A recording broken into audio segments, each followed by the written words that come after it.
I'm a big fan of Andor, and generally I think it's done a really good job in grounding the Empire and Rebel Alliance in exploring political themes. But there's one kind of underexplored part of the show which I think actually has some pretty big implications for the political landscape of the Star Wars galaxy, and that impact comes from the role of aliens. This is something that the showrunner Tony Gilroy has touched on in interviews a bit as well.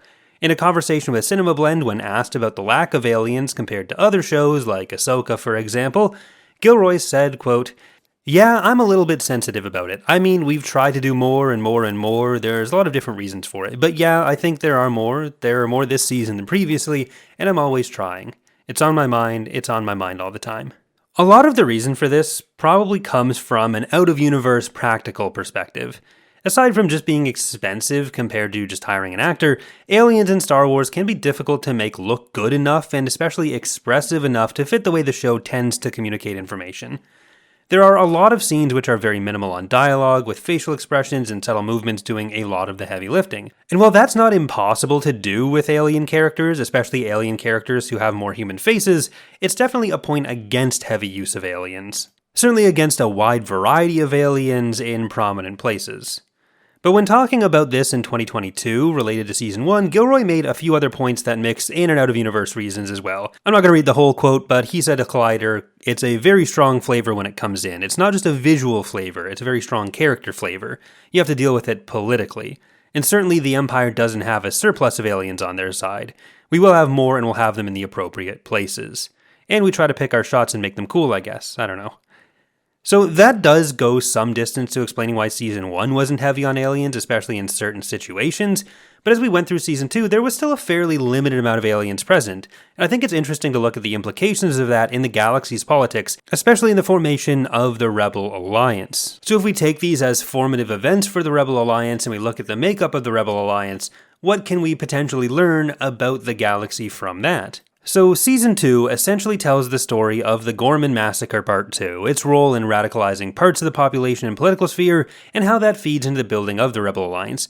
But in doing that, we kind of get a humanocentric view of the rebels and opposition forces to the Empire. By the time of the Gorman Massacre, the Empire wasn't exactly short on atrocities, feeding into Gilroy's comment about the Empire not having a surplus of aliens on its side. One of the big points against the Empire in Star Wars lore has always been anti-alien biases, oppression, and outright brutal subjugation, which is something that we don't really see explored in Andor at all. It's a fairly human-centric lens. And as a result, we see a lot of the forces as making the Rebel Alliance become fairly humanocentric. Without going too far past other shows and movies to get examples, Solo shows us the campaign against the Mimbanese Liberation Army 5 years before the plot of Andor.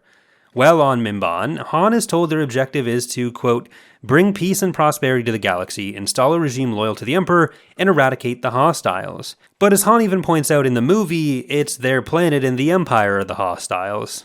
And similarly in Solo, we see some evidence of what's happening to the Wookiees, with Chewbacca in a cage. Many Wookiees had their homes destroyed to make way for Imperial industrial projects, much like what's happening on Gorman, or they were enslaved themselves. We see parts of this in both the Bad Batch and in Jedi Fallen Order too, where Cal Kestis and Saw Gerrera are cooperating with the Wookiee fighters against the Empire. In Rebels, we also see the Empire has effectively wiped out the entire Geonosian species. This isn't a comprehensive list of atrocities against non-humans, but it's at least a few of the bigger examples, but one of the lesser-known atrocities of the Empire is that they didn't like this video and subscribe for more. None of this is to say that humans are left entirely unscathed or aren't suffering under the Empire. Just within Andor, we see the crackdown on Ferrix and the slow ethnic cleansing of the Aldani people. The Narkina 5 prison complex is also essentially just an excuse for enslaving human prisoners as well. So on top of the human supremacy of the Empire, there's also a dynamic between the rich core and the poorer outer rim. But we also have to look at the scale and access to power available to different people and different groups within the galaxy. Ferrix and Aldani have a lot less access to tell their stories to organizations with at least theoretical power like the Senate, whereas Kashyyyk has Senate representation just like Gorman did. So what the Empire is able to get away with on less represented human worlds is about the same as what they're able to get away with on more represented non-human worlds. The Empire typically tries to manufacture consent for its actions by blaming any problems on local dissident groups, and more people, especially in the politically powerful core, are more willing to believe that of non-human groups than of human groups. The scope and scale of what happens to Gorman, both in the massacre we see and the fallout we hear about afterwards, is probably not that different from what happens on places like Kashyyyk, but there's something about it that makes it stick as a point to galvanize opposition to the Empire and make people like Mon Mothma and Bail Organa fully break with the Empire. While it may not be the intent of the show to set it up that way, if we look at the context in universe and what we know about the treatment of aliens, the Rebel Alliance may be fighting for the same goal as a lot of the non-human groups, but a lot of the senior leadership of the rebellion is still coming from the Empire, and we'll get back to the reasons for that in a little bit. But part of that comes from the fact that the actions which spur on the full organization of the Rebel Alliance tend to come about as a result of actions finally being taken by the Empire against not just human worlds, but wealthy human worlds, at least somewhat near to the core. Gorman isn't a core world per se, but it's in the colonies, which is just one step beyond the core, and this was really the first instance showing that wealthy human worlds could be just as vulnerable as aliens like the Wookiees and Mimbanese. None of this is to say or imply that Mon Mothma and Bail don't care about aliens or something, but the biggest impact for them, or the actions which pushed them most directly into action, came with the events at Gorman, where things really hit the most home for them. There's definitely an element of it as a kind of straw that broke the camel's back situation, but I think the way it's presented, we can definitely see that some straws like Gorman are considered bigger than others. Gorman is a kind of crossing of the Rubicon. We do have a bit of a point of comparison for this with Saw Gerrera, who's pretty much been present everywhere he heard he could punch a stormtrooper. But Tony Gilroy has also talked about some of the unique elements that made the Gorman massacre possible, and what the Empire was able to exploit to get Calkite instead of Calkite alternatives and Calkite substitutes. When developing the planet, Tony Gilroy wanted to set them up as being a notable planet thanks to their fashion outlets and special little spiders, but also fairly insular.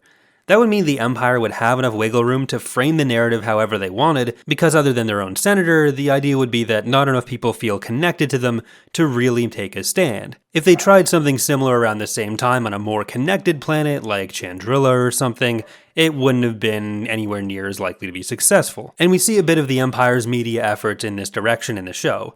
But I think we can take this as a framework and apply it to alien worlds as well to see why these actions may have been seen as more acceptable or less egregious to people who weren't just foaming at the mouth human supremacists. A lot of non-humans were associated with the CIS during the Clone Wars, which did increase anti-alien foaming at the mouth varieties of human supremacist sentiment, step one in letting the Empire oppress or destroy them. The Empire could and did more regularly frame these kinds of aliens as destabilizing elements within galactic society. But the Geonosians are kind of an example of both elements of this, where they were already on the outs politically because of the Clone Wars, and they were a more insular species, so people were both less likely to find out what the Empire was doing, and then less likely to question it if the Empire said it was their fault.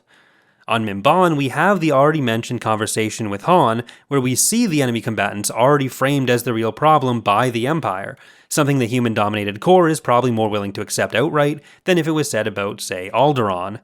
A Bothan senator or a Wookiee senator making the same speech that Mon Mothma did about these earlier issues probably just doesn't have the same reach as Mon Mothma or Bail, as human senators from established rich core worlds that had already given them a lot of sway within the Senate. And if we look at the old Legends continuity, this is something which actually gets brought up in-universe a fair bit, especially with Borsk Phalia's government in the New Republic. Phalia is a Bothan who essentially tries to argue on multiple occasions that Leia and other humans don't really understand what it was like for aliens under the Empire, and Leia's retort was that her whole homeworld was destroyed. Usually Borsk's comments are played off as being kind of ridiculous, but there's an extent to which he is correct about the cumulative experience of aliens under the Empire versus what happened with humans in most cases. His framing is just not very good. Atrocities did happen to human planets, but they were usually a few years behind the scale of what happened to non-humans, and the more non-human you were, the faster that seemed to have gone.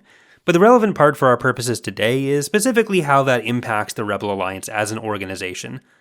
A lot of economic and military power behind the rebellion, with the main exception of the Mon Calamari fleet, was typically brought together by human interests once they started to feel more under the thumb.